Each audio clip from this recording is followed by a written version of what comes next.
Hello, is anyone?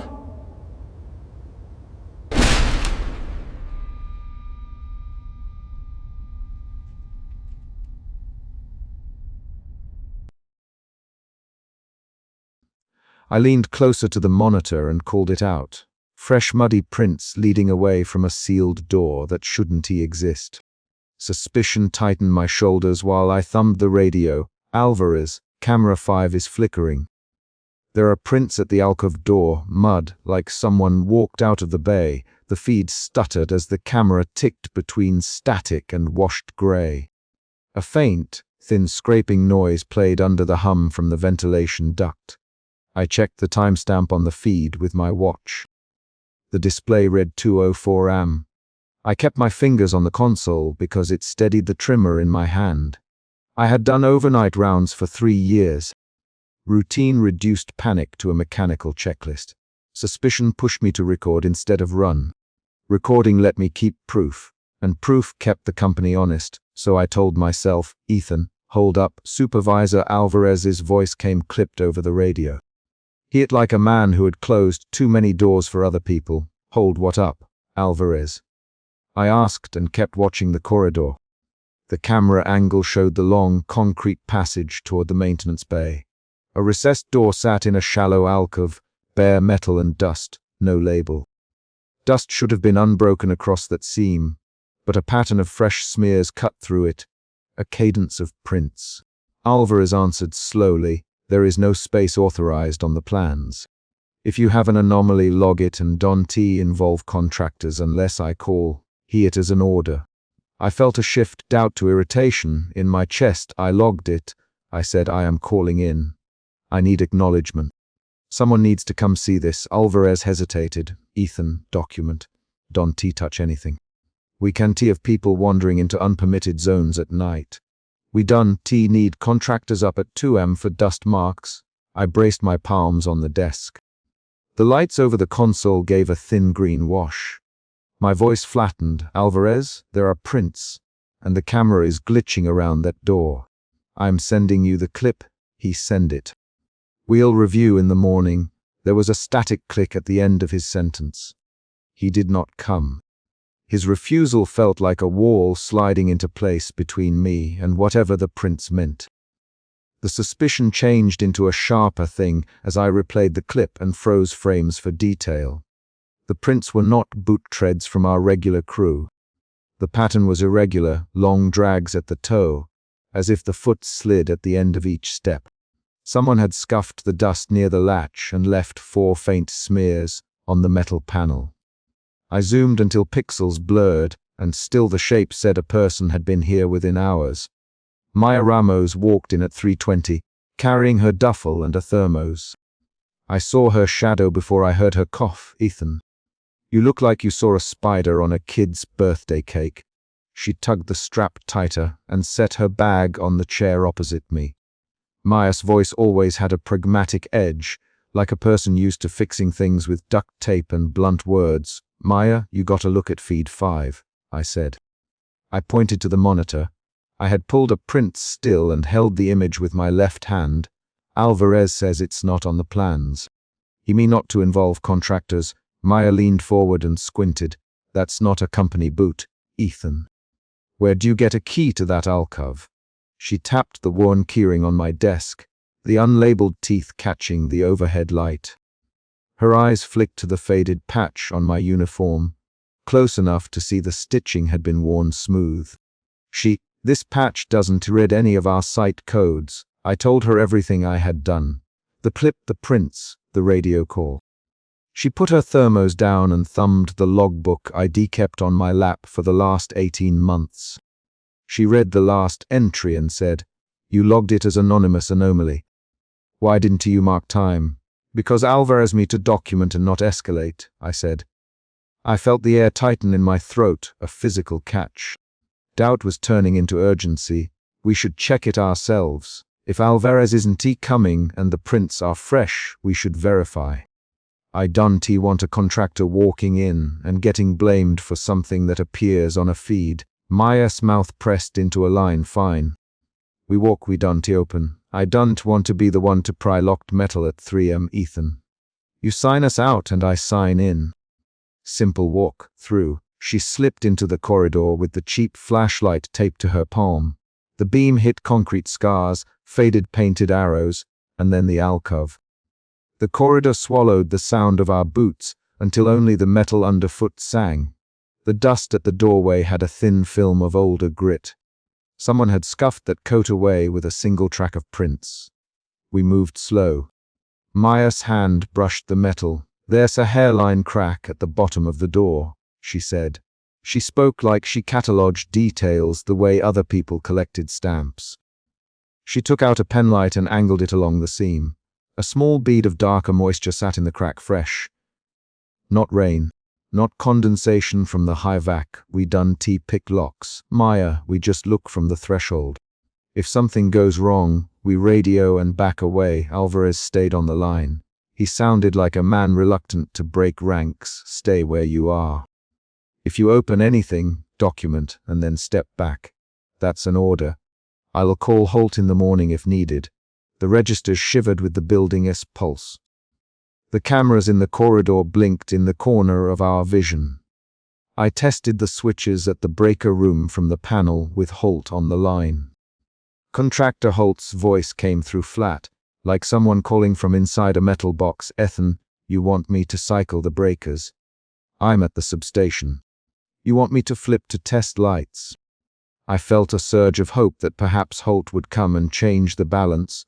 "Flip one at a time," I told him. "Start with corridor 3. Tell me when you switch and I'll watch the feeds."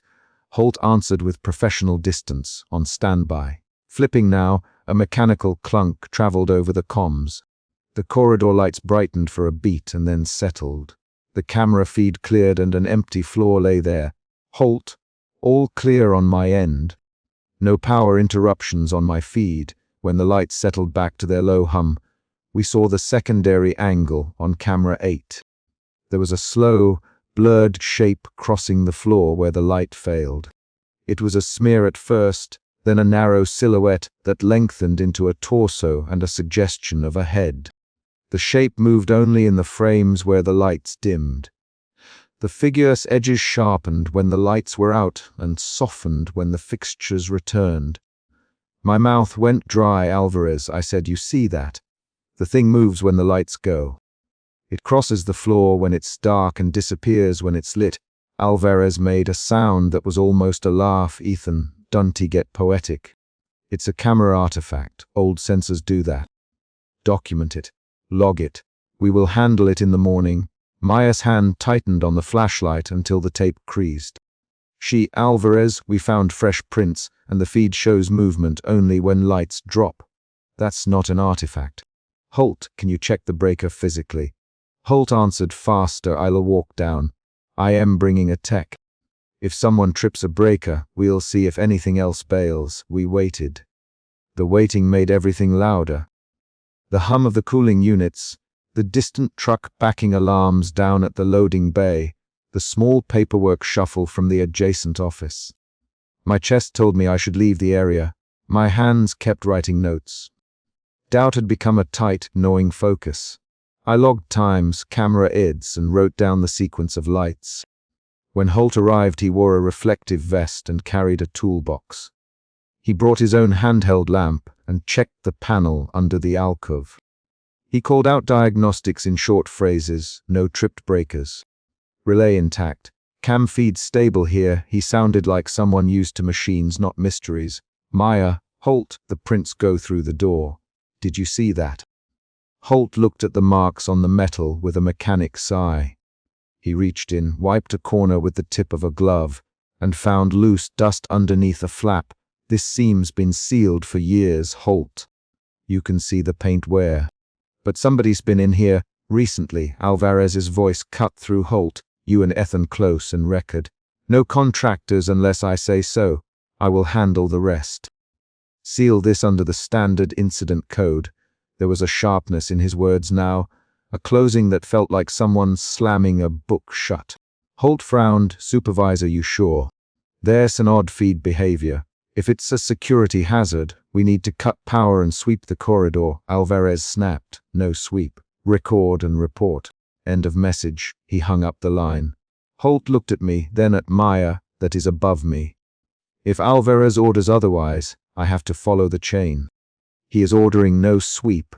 Maya slammed her palm against the door frame in a gesture that made the plaster dust fall. Alvarez, this is me. This is Ethan.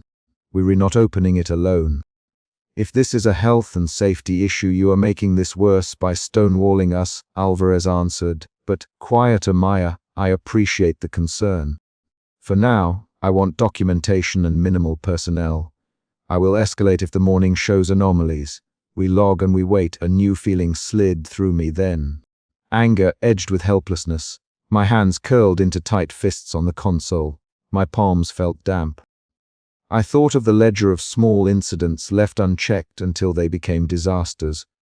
This was the pattern I had grown to expect. A supervisor's denial, a contractor's shrug, and a later cleanup when salvage crews rolled in with excuses. I said, Alvarez, if you want to authorize a sweep, I'm in doing a visual check with Maya. We want to open the door, but we will confirm what's beyond the threshold. Alvarez's answer came quickly. You go alone. You sign the book and you file personal liability. If anything happens, company policy requires immediate written notice and you will be blamed. Do you understand?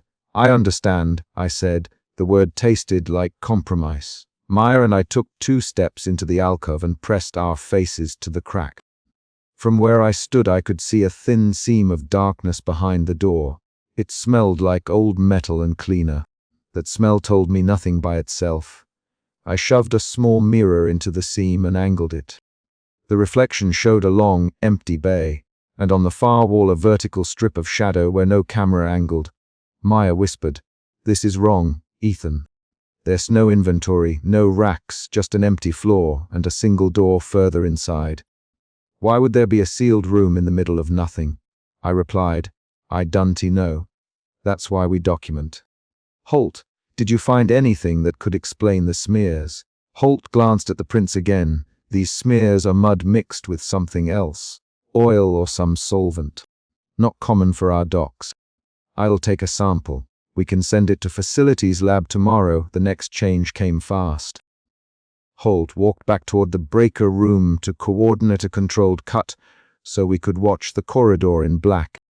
If this is some thermal interference, I want to see sensors react when the lights drop. I'm flipping it for 20 seconds and then I'll restore. Ethan, watch the feeds. If you see movement, hit the breaker back on. I felt a cold, precise fear thread through me. Fear manifested physically. My hands tightened on the edge of the console, the knuckles blanching white. My breath shortened. The fear pulled at my throat like a rope. I told myself what I always told myself. Watch record act. Holt called a countdown. 3, 2, 1, power off. The lights went dead. The monitors stuttered into gray blocks. In that pocket of absence, the corridor's silhouette sharpened. Something slid across the floor in a soft, elongated motion. It was not human in gait. It crossed from one shadow into another with ease. The shape passed between me and Maya in that sliver of no light. I lunged for the main switch to bring the lights back. My fingers closed on the lever and I pulled. The lights slammed on with a fracture of sound. The corridor lay empty. Maya's flashlight beam swept across the floor and found nothing but a single strip of smudge that began near where she had stood and ended in the darker interior. "Maya was not there, Maya!" I shouted. My voice ricocheted off concrete and came back thin. I dropped the flashlight and ran. The way I ran was a series of trained motions. 3 fast steps, a shoulder slam at the emergency door, a sweep across the floor. There was no Maya. Her duffel lay by the locker where she de-set it. Her thermos sat upright. The crumpled patch on my uniform felt like a foreign coin in my palm. I grabbed the radio. Alvarez, Maya's missing. She was standing at the threshold and my throat tightened into a soundless choke. She was standing there and then she's gone. Her light dropped and she's gone. Alvarez's reply came in 2 tones. Professional and flat. Ethan, where exactly? Give me coordinates. Contract. Holt, lock the perimeter. All personnel, close doors.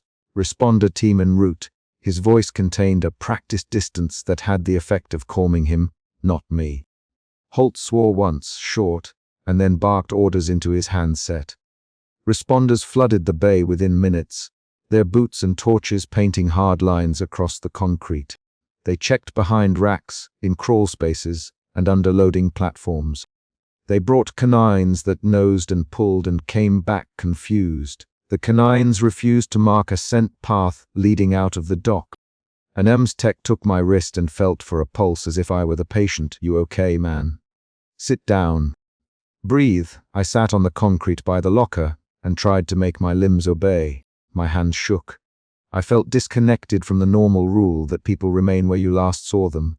Responder radios kept saying, "No sign." No sign. Alvarez walked in with a responder, and for the first time his face showed something like strain. He approached but kept his distance. "Ethan, we classify this as missing personnel under Incident Code 3. We seal. We transfer to corporate.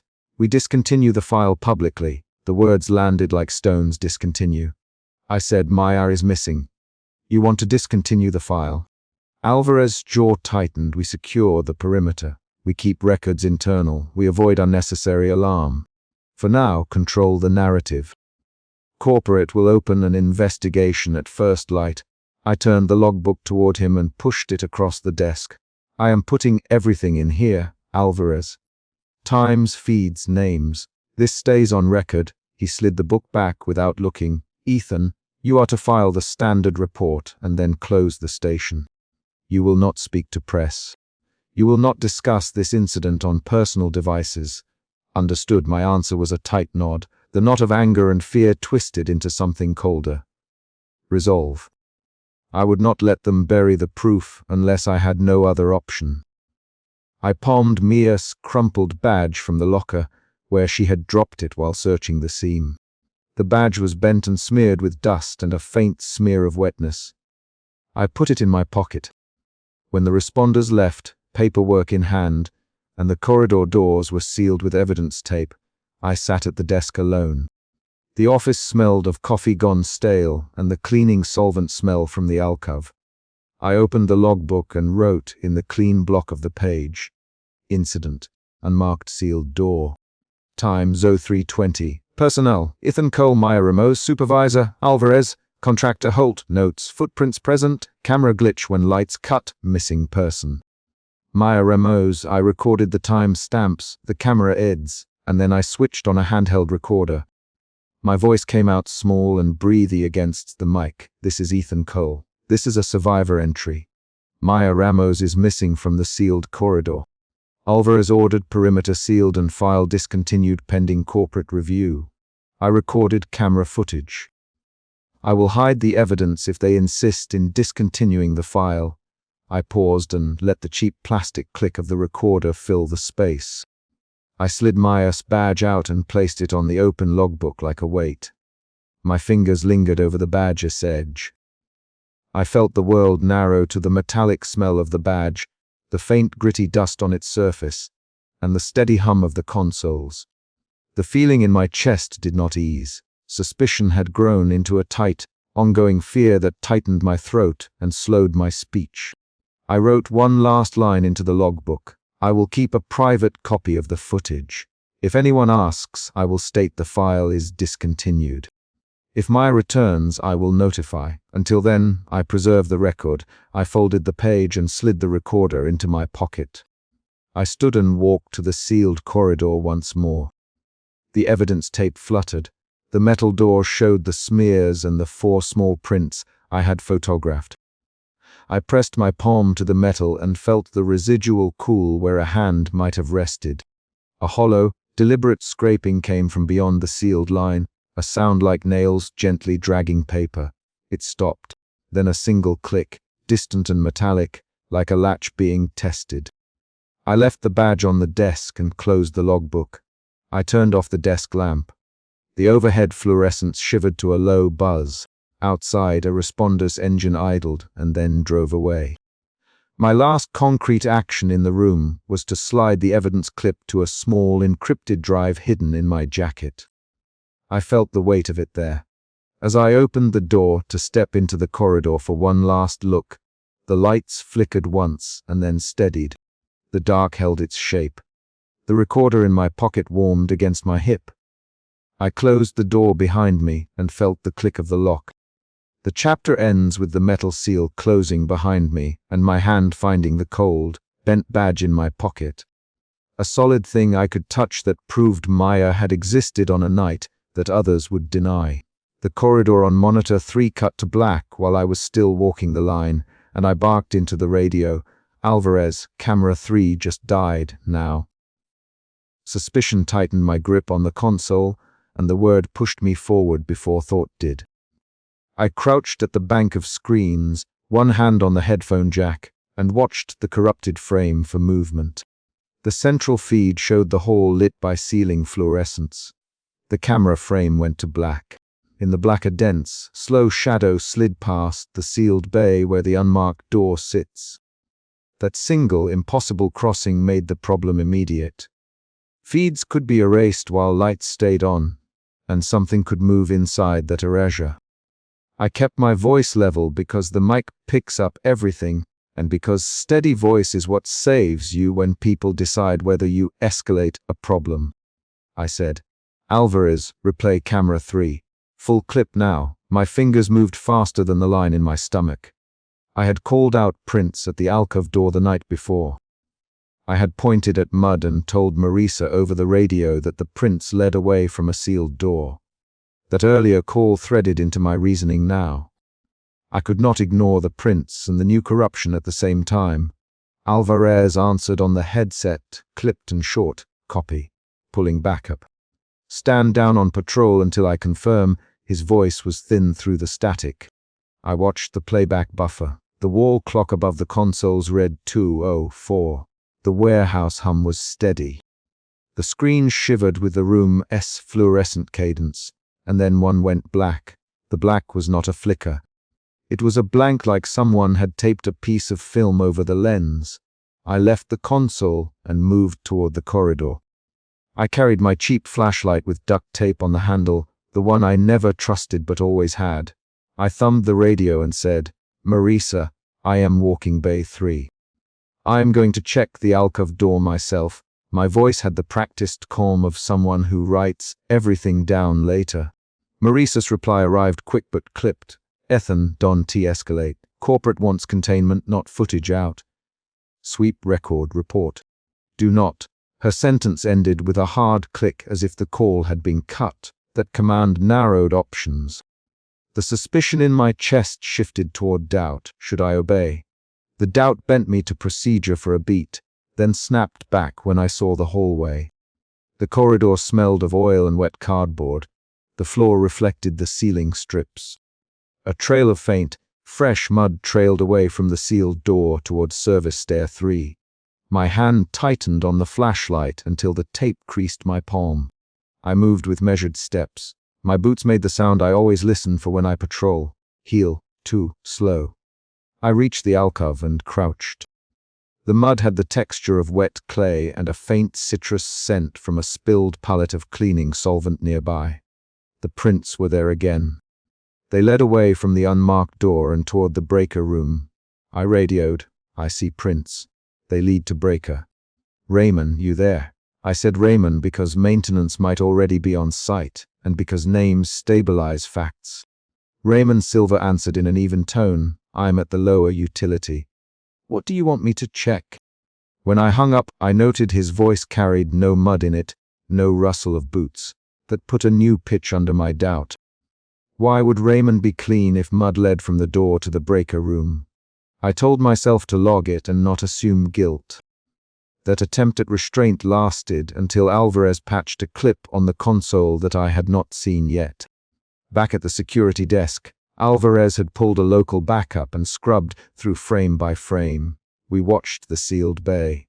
For 30 seconds the door sat latched. Then for a single frame the image glitched and the door read as open from the inside. In the next frame the camera feed repaired and the door was latched. I said, "The door opens on the clip." Marisa looked at the monitors and said nothing for a long second. Her jaw worked. Alvarez spliced the clip and slowed the playback. The corrupted frame showed a silhouette crossing concrete in a rhythm that didn't match human stride. The arms seemed elongated and hung low. My stomach went cold because the movement didn't match Raymond Connie or any human we'd seen on a midnight shift. Marissa's lips tightened. Ethan, keep it on record. Do not call corporate. Her tone carried the corporate line like a policy read aloud. I said, Marissa, this opened from inside. We have footage. She leaned in and told me in a low voice, you lock down Bay 3 and sweep. I will call the on-call supervisor. No footage leaves the desk. The order pushed the emotional knot from doubt into fear. Now fear changed how I moved. I paged Raymond and called the breaker room on the line. Raymond answered right away, voice cleaner than a man who should have been near mud. Ethan, I'm checking the lower utility hatch. It's scheduled. I saw nothing on my walk through. I told him where the trail led and asked him to meet me at breaker. He agreed. We chose to move together because protocols first. The decision to not go alone came from training and from the fact that the facility's security policy required 2 people in potential hazard zones.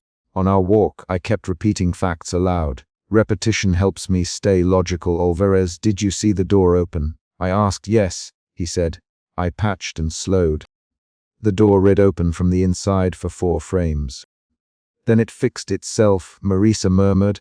It shouldn't be possible. When she said it, it sounded like an accusation. I felt a spike of anger, because every time someone says shouldn't, they push the next person into compliance. We found Raymond at the stair landing by the breaker room. He was cleaning a panel with a rag and holding a flashlight at his elbows. His uniform hung neat.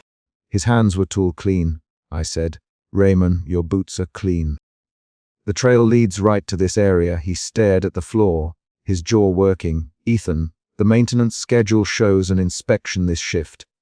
I did a loop earlier. I must have missed the trail. He rubbed the back of his neck. I watched his movements. He fumbled a bit with a screwdriver and dropped it. When he bent to pick it up, something smudged the edge of his sleeve with a near invisible streak of mud. He straightened and didn't mention it. The sight of that smear moved the emotion again, from fear to a sharp, focused suspicion. I said, Raymond, your sleeve has mud. He blinked and said, that's paint from the panel. Must be grease. Marissa came down the stairs then, mobile phone in hand. Her face had that manager's calm when a problem is still solvable. Raymond, Ethan, this is a safety sweep. Check the breaker, check the catwalk, close it up. Raymond, leave the hatch sealed unless you document a breach. The order was tight. The intention behind it felt like containment. We walked the catwalk to the breaker compartment together. The catwalk runs along the high edge of the service corridor and looks down over Bay 3. Wet marks splattered the concrete beneath, like a trail of thumbprints. I kept speaking. I asked Raymond about the hatch schedule. He gave times. I asked about the keys. He showed his keyring. The keyring had labeled keys except for one worn blank fob without a tag. I wrote it down in my logbook because details like that are what I bring to payroll and inspection. Connie, the janitor, found us near the breaker room landing. She was hauling a trash cart and wiping her hands on her uniform. She pointed at the pallets and said, "Pallets are missing. Someone moved them last night." She paused and then said, "Also, there is mud from the back bay into the service corridor." Her voice was practical, not alarmed. I asked, "Connie, did you see footprints near the sealed door?" She squinted at the light and said, "Yeah, fresh. I thought maintenance did it." "Raymond, you see this?" Raymond didn't answer immediately. External events started to pile up in tight succession. Alvarez fed a clip onto the main monitor, showing the sealed door again. In the clip, the door latch vibrated and an internal hinge scraped, and then in the glitched frames the door read open from inside. We all watched in a silence that sounded like a held breath. I said, "Play it again. Marissa, stop. Do not show anyone else. Tag it for review." Her hands moved to call corporate. She hesitated, thumb over the call key. She then shifted to carry through the instruction. Ethan, lock down Bay 3 now. Hand footage to me when you're redone. Her command sat between us like a barrier. At the security desk later, Alvarez isolated a corrupted segment and tried to patch metadata to extract timestamps.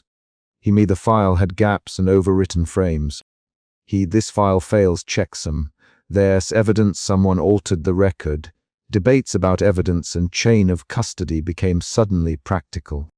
I asked, who would alter it? He shrugged, either someone here or something that interacts with the recording itself. The frames that go black done, affect the rest of the tape.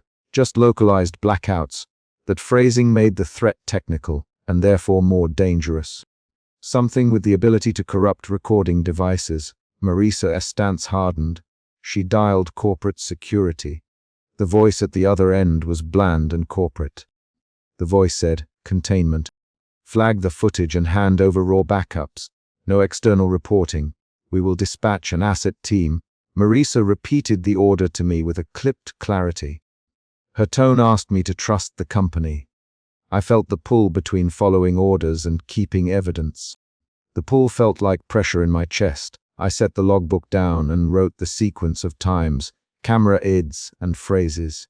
I felt the decision land on me to keep a copy. I told Alvarez under my breath, make a redundant copy and label it offline. Hide one copy on a thumb under my desk. He met my eyes and understood. He tapped a key and said, copy in progress. The small clandestine act changed the room. It made choices concrete. It moved suspicion into deliberate resistance. Marisa noticed and asked, Ethan, what are you doing? I said, recording protocol, redundancy. She narrowed her eyes, done to get cute. Corporate will audit, I said. Then let them audit what we actually recorded. The exchange was short and sharp. We had one more event before the peak. Alvarez isolated a corrupted playback that showed a silhouette detaching itself on the high catwalk and crossing the strip of light above the breaker. The silhouette had the same strange gait as earlier. The clip included a frame where something long and thin hung from above and something else seemed to pull at a cable. Marisa's phone vibrated with the corporate line. Raymond, we should force a restart of the breakers to get full power back. Maybe that will lock the feeds into a stable state. He kept his voice mechanical. I said, Raymond, you go. I'll ride with you to the breaker room. He agreed. The walk to the breaker room felt like a march toward a decision. Our steps echoed. The fluorescent hum had a pitch that made my molars ache. We moved with the small, careful choreography of men who have rehearsed emergency resets. Raymond reached the panel and bent over the main switch. He smelled faintly of grease and metal. I put my hand on the cover and felt the heat under the paint. I said, count down with me. 3, 2, 1. He began to pull and then froze.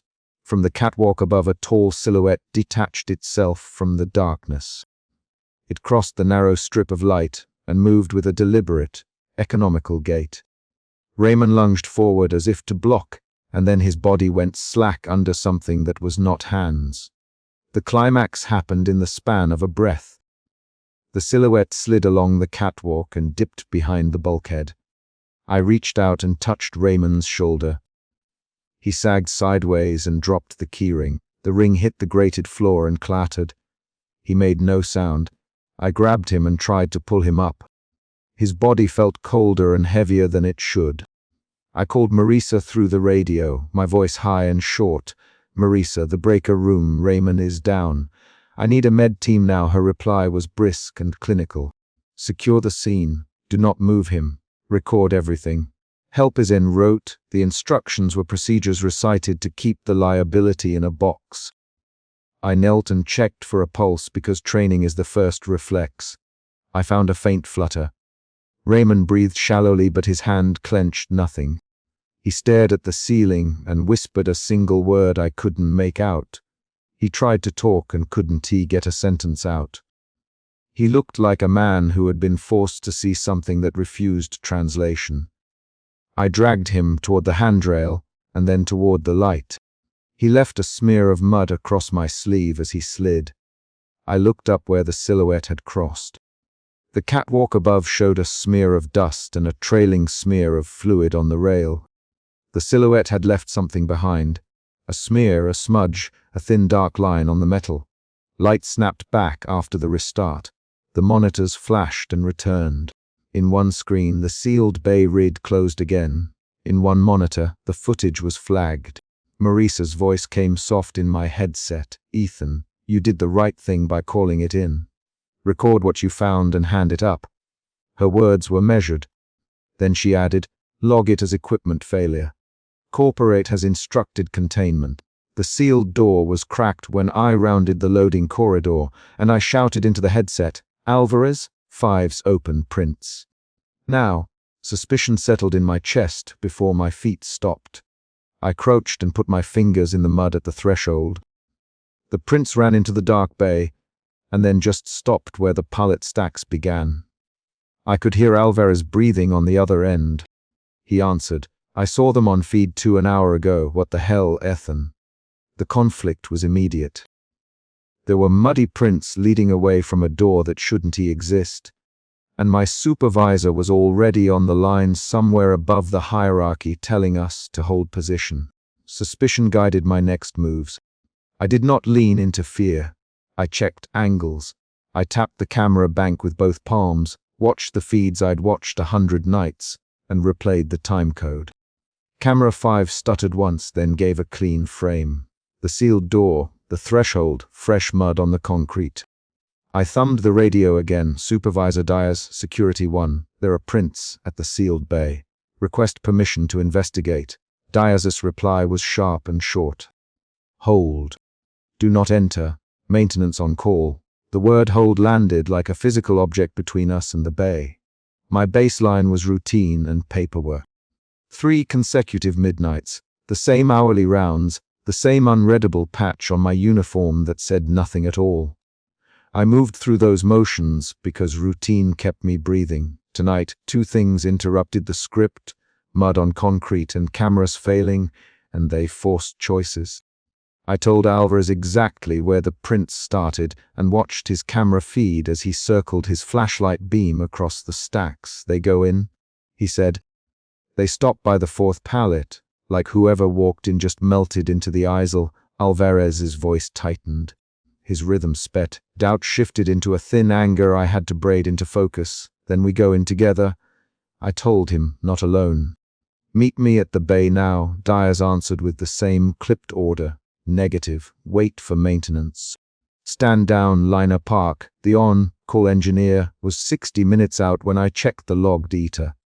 I felt anger shape my limbs, my hands pressed flat to the console, as if I could force the cameras to obey. And I felt the old rule I carried from training. If evidence threatens the company, they lock the evidence away. Supervisor Diaz, there's a person in there or something tracked out of there. I am requesting immediate entries for safety. Silence on the channel for a long breath, then Diaz, flat. Hold position.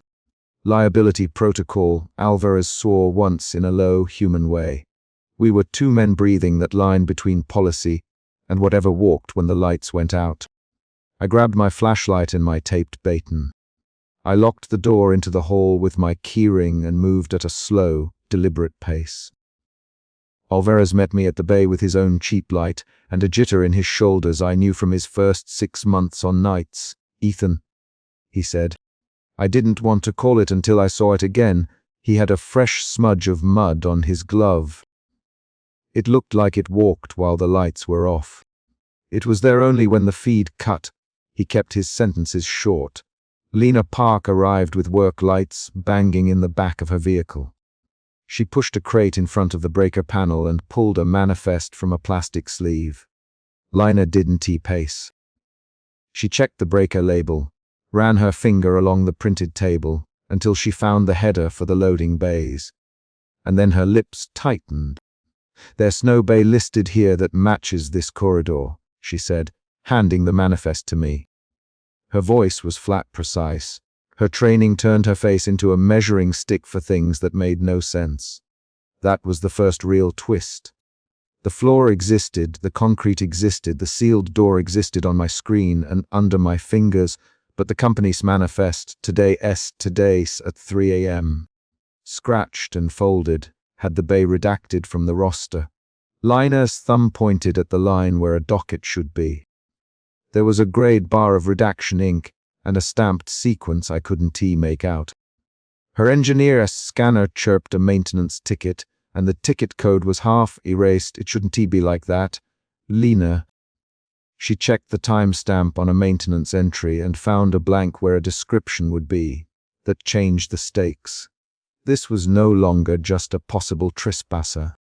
It was a place someone at the facility deliberately hid. We moved as a three-man sweep because policy stopped being the law when evidence contradicted paperwork. Alvarez and I walked the first aisle, Lina on the radio feeding us power readouts and watch points. We passed dead camera angles. Camera 3 cut to black again as we passed under its view. The feed folding to a grey noise that had begun to feel like a physical absence. Camera 3 down Alvarez. He kept saying the name of the camera the way some people say a prayer. Camera 3 died right before the prince showed up. I trusted the cadence of his voice. He didn't embellish. We followed the prince past stacked pallets and quit speaking unless it was to call out coordinates. The prince ended behind a rumble of stacked wood. The flashlight light blew across a concrete scar where a skid had been dragged. I crouched again. The mud had a certain tack to it that smelled of river silty earth and grease. There were edges where a shoe tread would have torn, but then a smear that could not be traced to a foot. Lina knelt and set her gloved hand on the concrete to steady herself. "There's recent dust on top of this pile," she said, "but deep dust around the frame. Someone's been sealing it for a while and then opened it in the last few hours." Her hands were precise, the way a technician's are. A measuring instrument rather than a nervous human. That engendered a brief clarity. Someone had intentionally sealed the door in documents but not in practice. We argued for 5 minutes under the harsh, portable lamp. The argument was fast and made of clipped lines because we all knew the stakes were not paperwork alone. "We wait, Lina. We die if we rush in and it's a structural problem. Supervisor us to hold," I said. He also told us to log incidents. Alvarez slammed a palm against a pallet rack. "Diaz, doesn't he get a vote when there's prints leading from a sealed door?" There the second emotion shift happened. Anger bled into fear when the lights cut.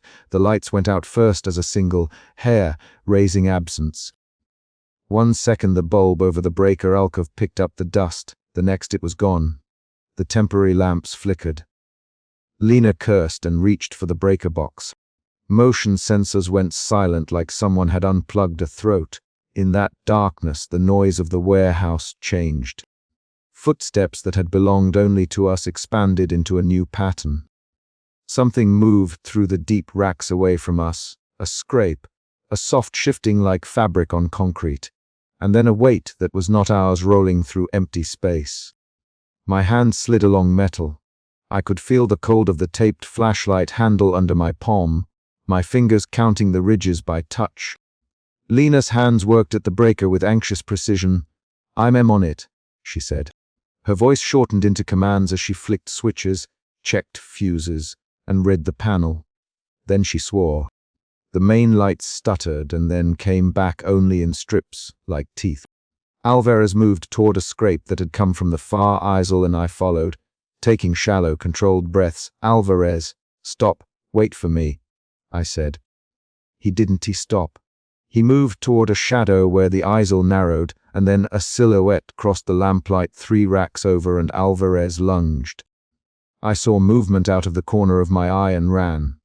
I slammed my shoulder into the cracked door to try to close it, keep whatever had moved inside contained. My shoulder hit old metal and the door groaned. The silhouette that crossed the light was not human in the way we measure humans. Proportions wrong, limbs that bent a fraction too long. It passed between a tower of pallets, and the light caught some reflective edge that might have been eyes or might have been a scrap of metal. I heard Alvarez call my name, and then nothing where his voice had been. Lina called out, "Alvarez! Alvarez!" Her hands were on the breaker. The light in her face made her look like she was too close to a camera lens. When the main feed returned in full, one of our crew was gone. The light stuttered back enough for me to see a smear of fresh mud ending at an empty space by the pallet where Alvarez had stood. The prints circled and then terminated in air as if someone had left a footprint and then stepped off the world. The instant the lights returned, the world was full of sound. Diaz's voice on the channel, sharp with authority and something else. Denial, lockdown now. Security firewall in place. All entries sealed. There is no authorized bay at that coordinate. Hiat-like policy could alter the geometry of concrete and mud. Lena's jaw worked. She was breathing against the radio. He was right there. She said. Alvarez answered me. He had mud on his glove. You heard him. She kept her sentences short and mechanical. Her training reinforced facts. I had to choose whether to trust the facts my hands could touch or the ledger they offered me. The third emotion shift arrived then. Fear tightened into a cold, bone-level determination. I refused to accept that a man could vanish and that a supervisor could paper it away with a phrase. I shoved the manual logbook across the counter and began to write while the building smelled of ozone and wet earth. Lina put down the portal light and opened her laptop on the security desk. Her fingers moved fast. I pulled maintenance records, she said without preface. Someone redacted the bay. Corporate stamped the ticket 2 nights ago. The handwriting is different. She refused to look at me while she spoke, because technicians prefer to make evidence a work product rather than a conversation. I heard the way her voice flattened into procedure. Then she pushed a printed manifest at me. At the bottom of the page, in small block letters, was a chain of custody stamp I recognized. These were company files from 3 levels up. The stamp matched a contractor's signature. Someone high in the building had made a decision to hide that bay. We were at a hard corner where decisions rested on other people's choices. Supervisor Diaz is ordering a lockdown, I said. He says the bay doesn't exist. He says Alvarez probably wandered off. My voice tried to carry the argument. I asked for confirmation on the headset. Diaz responded with a protocol line and then an addition. Do not file external reports until corporate reviews the footage. He spoke as if footage could be quarantined by command. Lena, can you pull our cameras and copy the raw feeds? I asked. She nodded and set a thumb drive into the port. Her hands were steady. I'll copy everything. We hand it to legal if they demand it, she said. If we hand it up the chain, someone else decides. She did not promise protection. That admission pressed pressure into the night. We moved to immediate action. Lena worked the console, initiating raw file copies. I took the belt camera off my shoulder and pressed record with one thumb. Ethan, don't, Lina began, then stopped. She had the kind of silent question that asks whether you will defy directives. I didn't answer, because defiance was what kept Alvarez in the world if he could be kept. I walked back toward the threshold where Alvarez had disappeared and looked into the Pallet Canyon. The smell there was different. Wet dirt, cold reek of old paper, and a metallic edge I couldn't name. I could see drag marks along a pallet's edge that didn't belong to the prints. They cut through dust and then horned away. The pile of boxes at the central floor shifted again. We heard something breathe near a forklift that had been dormant all night. Lina called out, Ethan, we have movement at 3 o'clock behind the second rack. She gave coordinates, and I signed with my light on it, I said, and moved.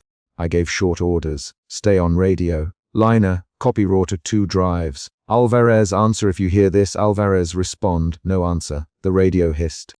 Then a sound. The scrape of metal against concrete, but a pattern I recognized faintly, like long knuckles on a pallet.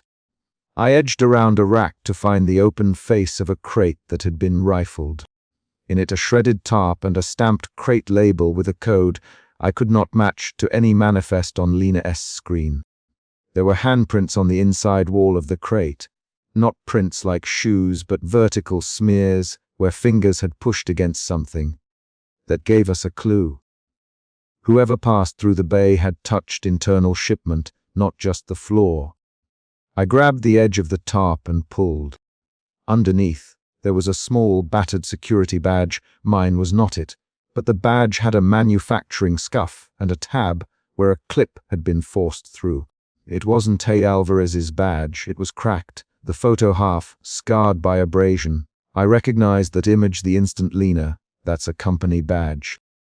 But the name's redacted and the ID number is scrubbed. She read numbers aloud, and they matched nothing in her logs.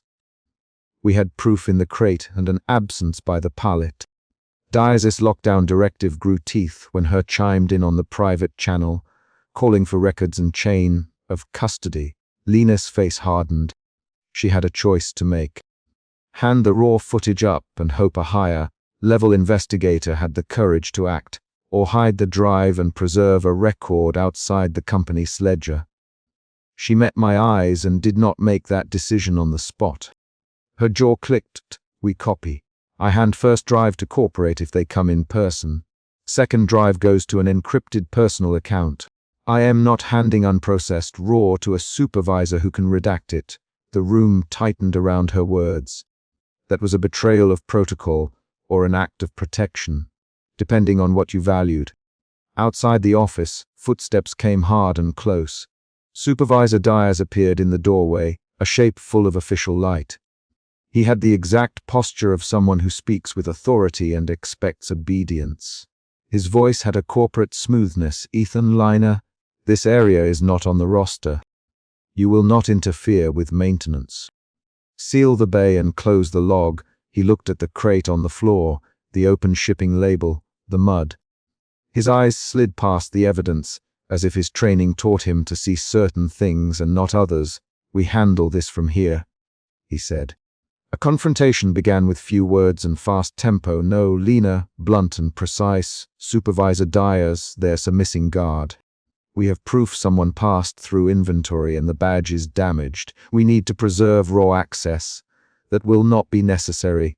Diaz. He raised a hand like a judge dismissing a motion.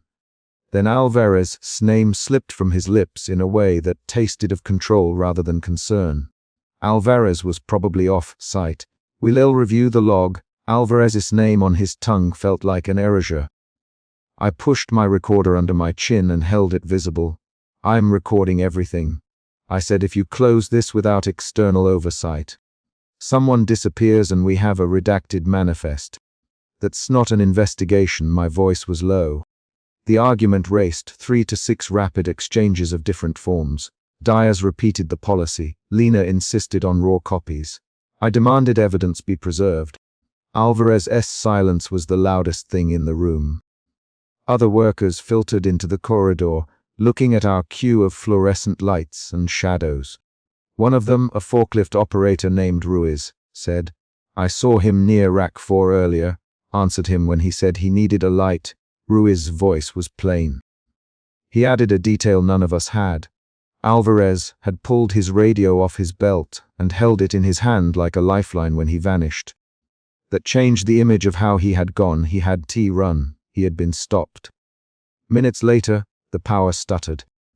Lena saw and hit the main breaker again. The lights clicked and died into a darkness that felt crowded with sound. In the pitch, something moved that did not echo like ours. I felt the floor through my boots. My fingers found the belt camera, and it hummed cold against my skin. I voiced coordinates and then a whispered instruction. If we lose light, stay where you are and keep radios on. The instruction was routine and useless. The thing in the eisel moved with a gait that matched no human cadence. Long, sliding, a set of sounds like claws rubbing a pallet edge. And then an instant where the noise stopped and something breathed close enough to fog across the back of my neck. I turned and saw a silhouette step into the thin red line of emergency lead. For a second it looked like a person, if a person had been stretched and stitched. The shape had too many joints or joints in wrong places, a shoulder that bent with a small click and a hip that slid out of alignment. It paused as if registering us and then, in a motion that hollowed my stomach, it moved toward Lina, "Get back," I said and lunged. The object that had Alvarez in the dark stepped back as if it felt the light and recoiled. Lena hit the breaker again. The lights flared in a staccato that made every shadow jump. The silhouette lunged toward the pallet and then vanished into a line of dark where our lights did not reach. The sudden return of light left a ring of dust in the air and a footprint on a pallet like someone had stood on the very edge of the world. The climax happened in a few violent seconds. Alvarez's radio lay on the floor where he had dropped it to his side. Lina scooped it up and heard only a blank tone. We scrambled to the threshold. I grabbed the door handle and forced the cracked metal closed as a shape moved between racks and out into the central floor. It brushed a hanging chain and the clang was like a bell. Lina slammed the breaker down with white knuckles and yelled, "Lock it! Lock the bay!" I heaved the door and felt wood against metal as the lock caught. For an instant, we stood with our breath loud in our ears and the pallet stacks like teeth around us. When the lights came back, the central floor was a smear. Dias' voice cut through on the secure line. Lockdown initiated, no unauthorized movement. Record all incidents. Security, secure the manifest, he assumed containment. I stepped into the light and looked where Alvarez had stood. There were shoe prints around a concrete scuff, but nothing beyond the scuff, a circle of displaced dust and a set of muddied prints that led to nothing. I crouched and traced the last print with a fingertip. It lifted a smear of mud on my glove. I felt my body make a decision at the level of tendon and bone. I would not let paperwork erase a man. Aftermath was immediate and heavy. He sealed the area and sent an investigator who refused to touch anything without a chain of custody form. Lena argued for the raw drives. Dias argued they would be held by corporate and processed. He used phrases like chain of command and liability more than he used Alvarez's name. I watched him sign forms with a pen that left a precise blue impression. Lina put a second encrypted drive in her jacket. She caught my eye and slid me a look that said two things: keep this private, and Don T, trust the manifest. Her movement was a small human act, and it changed everything, because it meant at least one person inside the system chose to preserve the truth outside the system. We filed statements. Ramirez from Ha read from a prepared sheet. Describe what you saw, describe where you were, sign here. I did what I had to in the moment. I wrote down the coordinates, the sequence of events, the time stamps on the cameras before they failed. Lina appended a technical sheet listing redactions and timestamps. She refused to let them copy the second drive without a legal presence. I said Alvarez's name in the forms like one might say a prayer. Dias wrote in block letters on his piece of paper. No authorized bay. He presented the same facts as if they were an alternative set of geometry. That night, alone back at the desk with the feed reduced to noise, I recorded a final log. I put the belt camera down and pressed record on my recorder. My voice was low and breathy. I kept my fingers on the tabletop to steady my hands. I said the facts with short sentences. Where the prints began, how the cameras cut, what Lina had found in the crate, the cracked badge, the stamped redaction. I said that Alvarez had been present and then gone. I said that Dias had ordered lockdown and insisted the bay did not appear in company documentation. I did not offer an interpretation beyond the evidence. I saved the file onto the second encrypted drive that Lina had left me. Before I left the building, I walked back to the bay one last time. The pallet stacks threw hard shadows under the fluorescent strip light. I crouched and found the last detail I had missed in the first pass. A smear of mud on the threshold that extended in a narrow trail to a maintenance grate. Under the grate, there was a cut in the concrete where a cable had been fed, and the cable's insulation had been scraped, revealing a braided core. Someone had rerouted power in this area that made the cameras go blank in a way that was not accidental, that tied the missing manifest and the seized bay to work done by somebody with access. When the investigator from legal finally stepped into the bay the next morning, He asked for witness statements and corporate oversight. He Lena to surrender the raw drives. She glanced at me and then at the man in the suit. I can hand one drive to legal if they sign a chain of custody that includes an external auditor, she said. Her terms were precise, not grand. The legal man paused and then nodded as if agreeing to a procedural step rather than facing a moral choice. Diaz watched like someone who expected a predetermined outcome. Somewhere in the exchange, the shape of the building's secrecy became clear.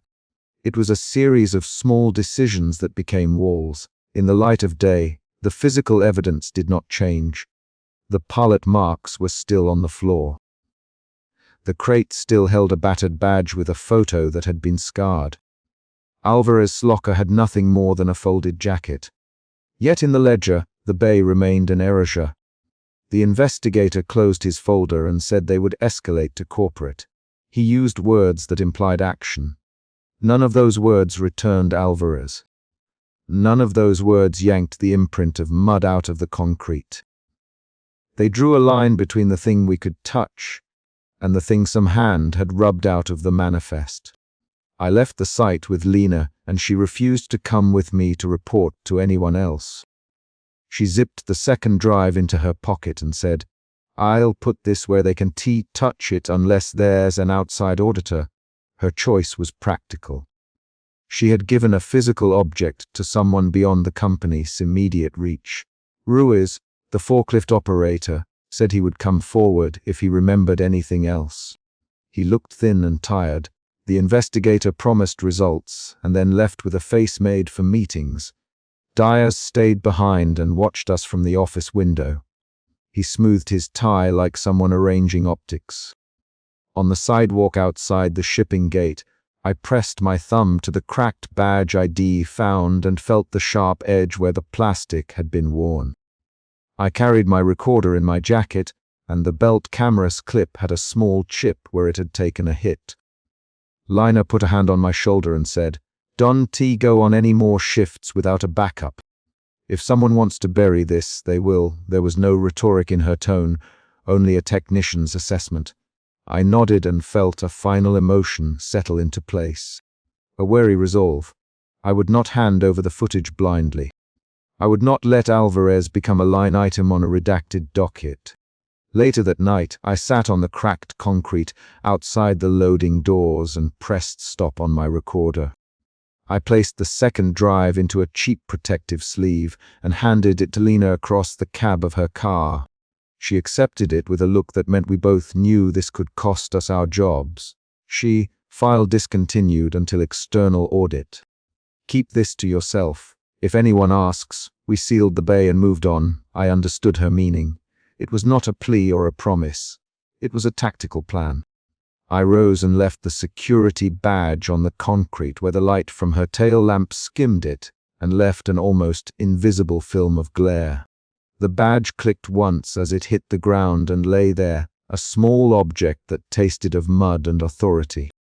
I recorded this log because we were told to preserve incidents, and because I wanted to make a record outside the official ledger. I saved copies in 3 places. One encrypted drive with Lena, one in my house segmented into a hidden folder, and one uploaded to a private account with a chain of custody timestamp. I am telling this now in the voice I used that night, short sentences, deliberate facts, because the last concrete action of the chapter is a decision. I dropped my cracked badge on the concrete and left it there. I left the footage with someone who understood how to hide evidence from corporate tidy, and I kept copies in places where someone outside the building could see them if the company tried to scrub the ledger. The last line written in the night log reads like a directive, not a reflection. Avoid bay coordinates, do not open the sealed door, call for external auditors before any internal purge. Lina pressed her palm on my shoulder once, hard enough to ground me. Then she started her truck and drove down the service road into the fog. I stood in the slab light until the security gate hummed closed behind her, and then I walked inside to collect my things. I put my hand on the desk, thumb over the badge I had left there earlier as if to feel its weight one last time, and hit stop on the recorder. The file saved with a timestamp. I took the drive from my pocket and placed it into a locked pouch. I put the cracked badge back on the desk where the investigator's note lay. I did not ring anyone. I did not make a formal broadcast. The final action was small and concrete. I dropped the cracked badge onto the stained concrete again, pressed the recorder's save button, and turned the key to leave. The door closed behind me with a practiced click that might have been the sound of a job well done or the sound of a secret seal.